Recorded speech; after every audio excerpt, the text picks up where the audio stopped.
We've all seen our fair share of jewelry made from seashells over the years. We've seen perfectly polished high-end shells dangling from gold chains, and we've seen the simple shell on a leather cord. I'm shooting for something somewhere in the middle with this earring and necklace set, and I hope you find these steps straightforward and easy.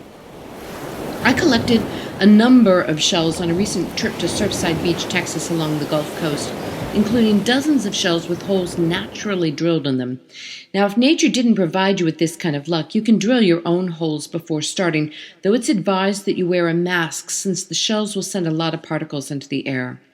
So here's what you're going to need to make these or similar items: waxed cord, necklace fasteners, beads, and I chose wood beads for my pieces, crimpers, jewelry pins, needle nose pliers, and wire cutters. Let's start with the earrings. I chose 2 shells of similar size and coloring as my foundation. I threaded a crimper at the bottom of each pin and slipped it through the top of the holes in each shell. Next, I alternated crimpers and white wooden beads until I achieved the length I was looking for. Next, I took my needle nose pliers and bent the pin back at a 90-degree angle.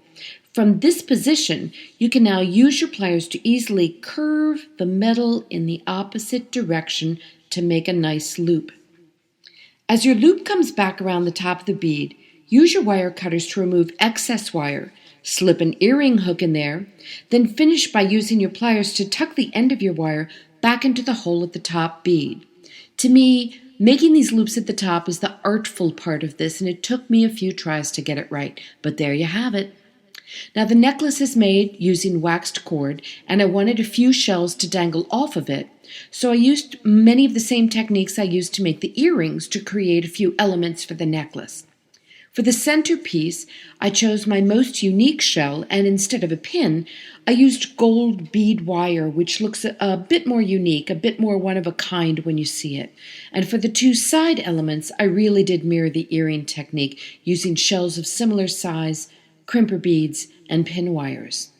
I threaded the beads uniformly on either side, and I finished it off by looping ends of the waxed cord, including a clasp on one of these loops, and tying off these loops with gold bead wire and securing that wire with crimpers. This is truly an easy task. It requires very little skill.